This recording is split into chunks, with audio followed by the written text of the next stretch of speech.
So yan, no? So kamusta po mga ka-Streetwise? Ako po si Takeru Miyamoto at welcome po sa aking munting channel. So mga kababayan, napahiya na naman po ulit itong si Robin Hood Padilla. So akala ko nga mananahimik na itong si Robin Hood Padilla kasi 'di ba sobrang kuyog at sobrang pahiya na nga po talaga itong senador na binoto natin. Kasama ako doon, binoto ko siya. Nabudol ako. 'Di ba naalala natin mga kababayan nung usapin po na mainit tungkol nga po sa West Philippine Sea, kinuyog po at sobrang pahiya nga po ni Robin Padilla. So ngayon, tumahimik si Robin Padilla, no? So isipin ko lang siguro ano na 'yan. Meron na siyang natutunan dito. Pero ang ginawa nga po ni Robin Padilla, nagbigay siya ng isang statement para po pagkundina para nga po dito sa sinasabi natin na napipinto na pagpasok nga po ng ICC kung mangyayari man. So nagbigay nga po ng statement itong si Robin Padilla na unconstitutional daw po ito, pero in reality na fact check po siya at ang pinaka nakakahiya kasi dito is parte po si Robin Padilla sa isang committee sa Senado na pinag-uusapan po ang tungkol po sa Constitution. Kasi mga kababayan, ang lumalabas po kasi dito ngayon, itong si Robin Padilla po talaga, hindi naman talaga makabayan. Well, di ba, kung magsalita, di ba, Tagalog na Tagalog, Pilipinong Pilipino, makabayan daw. Pero in reality, hindi po siya makabayan. Maka-Duterte po siya. So magkaiba po yung pagiging makabayan sa pagiging maka-Duterte. Kasi po, yung pagiging maka-Duterte lang po ay, ito po ay indikasyon ng pagiging kulto. Parang si Badong Aratelis. So ito, para makuha po natin yung narrative, pakita ko po sa inyo, no? So ito po yung statement nga po ni Robin Padilla na proud pa po siya kasi pinost niya pa ito sa kanyang Facebook. So ang sabi ni Robin Padilla, ayan na, Facebook niya yan ha. So ang sabi ni Robin Padilla, matagal na pong natapos ang usapin ito nang umalis tayo bilang miyembro ng ICC noong panahon ng dating Pangulong Rodrigo Roa Duterte Maudigs. Kung kaya't hangad nating matuldukan na ang isyong ito wala po itong idudulot sa ating mga kababayan kundi kalituhan. Ano ba si Robin? Nalilito ba siya dito? Ako nga, naintindihan ko eh. Kahit papaano eh. Tapos si Robin nalilito. So sabi dito, sa puntong ito, hinihikayat ko ang ating mga kababayan na makiisa sa desisyon ng ating pamahalaan na naglalayong itaguyod ang isang malayang Pilipinas. Okay. So mga kababayan, ang nangyari po dito, itong impact leadership, no, ito fact checker to ng mga dilawan eh. Well, ito kahit papaano, di ba, alam naman po natin na pag-usapin pong West Philippine Sea, pag-usapin pong ICC, eh medyo align po tayo sa mga dilawan. So gagamitin po natin itong fact checker nga po ng mga dilawan. Okay? Sabi dito, no, ito na-post siya ng impact leadership. Okay, ang sabi dito. Basahin natin to dito ha. Okay.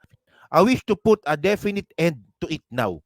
Senator Robin Padilla, chairperson of the Senate Committee on Constitutional Amendments and Revision of Codes, falsely claimed that the International Criminal Court should not be allowed to enter the Philippines despite a Supreme Court decision declaring that the ICC retains jurisdiction over any and all acts committed by government actors before the country withdraw from the Rome Statute. So mga kababayan kasi, ang nakakatawa kasi dito sa pag-fact check ng impact leadership, binanggit pa po talaga dito yung pagiging chairperson ni Robin Padilla sa Committee on Constitutional Amendments and Revision of Codes. So usaping constitution, pero hindi naman pala siya aware dun po sa desisyon po ng ICC. So alam naman po natin na syempre ikaw, parte ka ng constitutional reforms, pagkatapos hindi ka pala aware sa desisyon po ng Korte Suprema regarding sa ICC, eh parang nagtatanga-tanga ka lang ata. Hindi lang yan. Meron pa tayong video dito, no? Meron pa tayong video dito. Papapanood ko po sa inyo, no? So, ang sabi pa dito, Padilla asserts that the ICC investigation would only bring about confusion to the Filipino people and that it is time to put an end to the issue once and for all. Akala kasi ni Robin Padilla na itong usapin sa ICC ay ano lang to eh. Akala niya kasi mapag-uusapan ito ng isang linggo. Actually, ako naniniwala ako mga kababayan na itong usapin po sa ICC, aabutin po ito ng taon. So, syempre, habang nagde-develop po yung storya po dito about po sa ICC, syempre, magiging updated po tayo dito. Kasi ako naniniwala po talaga kung abutin ito ng taon eh, para makapag-decide po dito yung Supreme Court kung talagang 100% na papapasukan yung ICC o hindi. So babalikan po natin yung sinabi ko na yan, no? Kasi baka sabihin ninyo na nagko-contradict ako, di ba? Na meron na pala desisyon yung Supreme Court tapos ngayon kailangan pa ng another decision. So meron pa po talaga. Hindi pa po kasi 100% na settled itong usapin po sa ICC sa Supreme Court. Well, meron na pong decision talaga yung Supreme Court na kailangan talagang merong managot regarding nga po dito sa war on drugs nung panahon nga po nung tukhang ni dating Pangulong Duterte. Pero meron po kasi nag-overlap po na batas. So pag-usapan po natin yan mamaya, no? Babalikan po natin yan. So ito, no, ang sabi pa dito, continue pa natin, no? In the 15th Congress, the Senate adopted Resolution number 57 concurring in the ratification of the Rome Statute of the International Criminal Court. Okay. So ito nga po yung post nga po ng Impact Leadership. So yung statement nga po ni Robin Padilla nandito at saka po yung mga articles po na nakapag-decide na po yung Supreme Court. So ang sabi dito, Supreme Court, Philippines obliged to cooperate with ICC. Ito 2021 pa ito, no. Na-content ko na to, no. So ayoko na lang balikan. So mga kababayan, panoorin po natin si Robin Padilla kung paano niya nga po ipagtanggol ang inang bayan. Sorry. Si dating Pangulong Duterte pala. Kasi tulad nga pala sinabi ko, si Robin Padilla po talaga, hindi po talaga siya makabayan. Maka-Duterte lang po talaga siya. Parang si Badong Aratiles. So ito. Panoorin natin to, ha. Sige. Hindi po tayo isang demokratiko at malayang bansa kung hahayaan natin makulong sa pag-uusig at paglilitis ng mga banyaga. Tayo po ay hindi na alipin ng mga banyaga. Tayo po hindi na pwedeng utus-utusan ng mga banyaga. Hindi po papayag si Andres Bonifacio. Hindi rin papayag si Jose Rizal. Mga mahal kong kababayan, ginoong tagapangulo, sa punto pong ito, akin pong inaakda ang resolusyon bilang 488 na nagsususog ng mariing pagtatanggol sa dating Pangulong Rodrigo Roa Duterte, ang ika-16 na Pangulo ng Republika ng Pilipinas sa anumang investigasyon o pag-uusig ng International Criminal Court.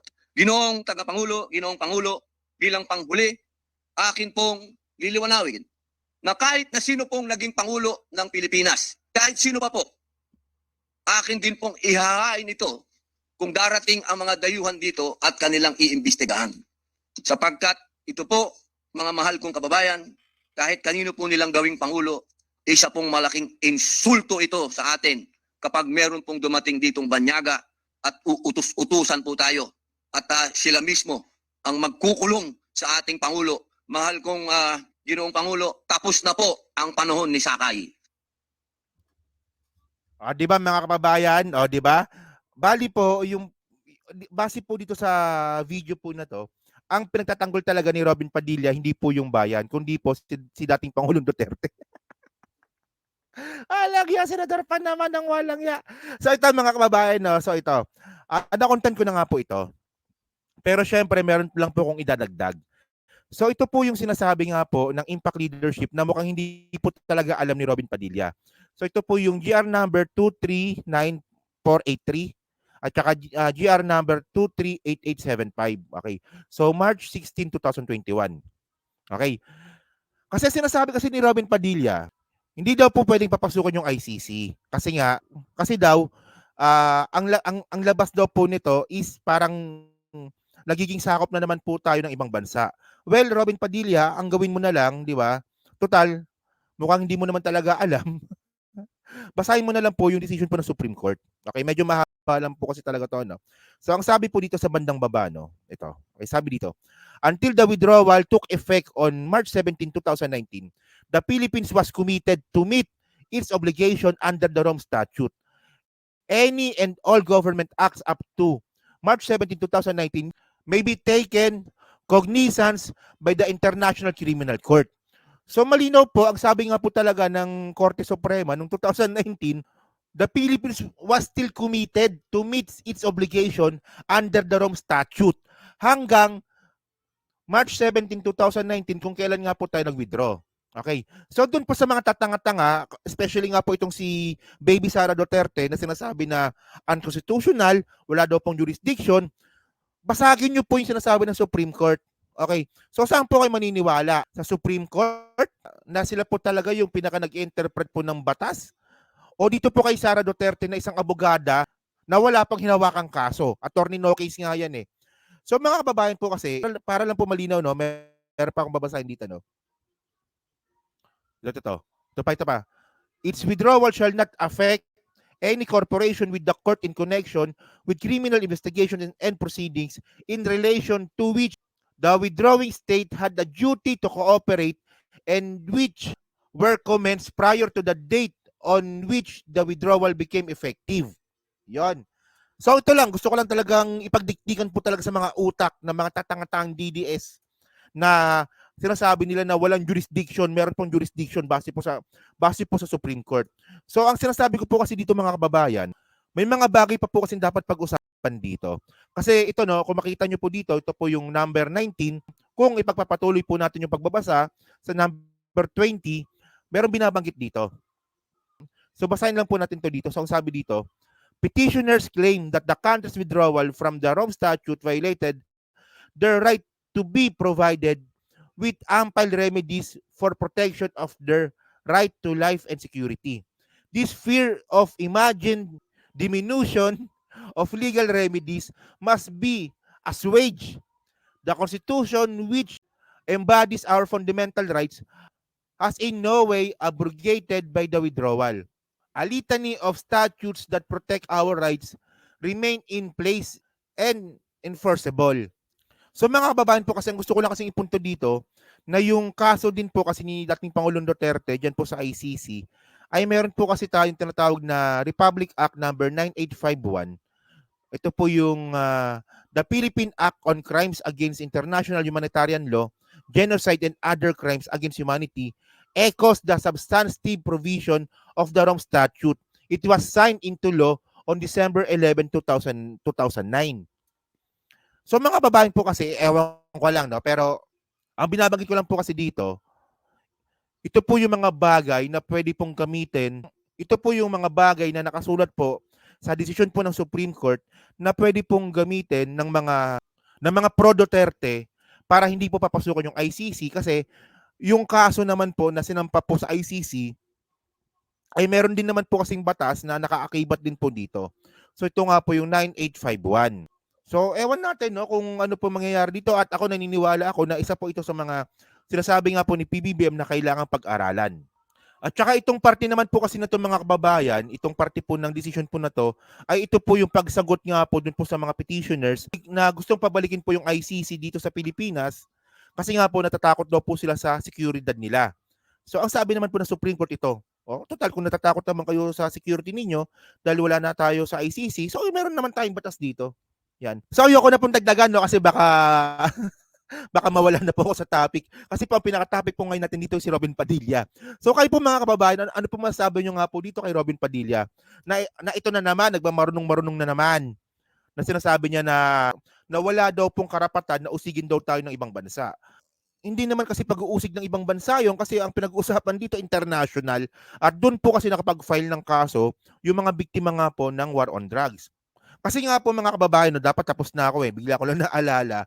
So mga kababayan kasi, total itong si Robin Padilla naman ay maka-Duterte kaysa maka-Pilipino. So siguro mas maganda Robin Padilla, yung binabanggit mo na yan ay sabihin mo yan dito. Dito. Ayan po yung mga pictures po ng biktima po ng war on drugs ni dating Pangulong Duterte. Ayan. Kasi hindi ko po talaga makuha yung punto ng mga DDS na mas pinoprotektahan nyo pa si Duterte kaysa doon sa mga taong namatay nung drug war. Napaka-unacceptable po talaga para sa akin. So yun lang po mga kababayan. No? So yun. So comment lang po sa baba. Binabasa ko pong lahat yan. So sa muli po, maraming salamat po sa inyong lahat. Ako po si Takero Miyamoto. Babush!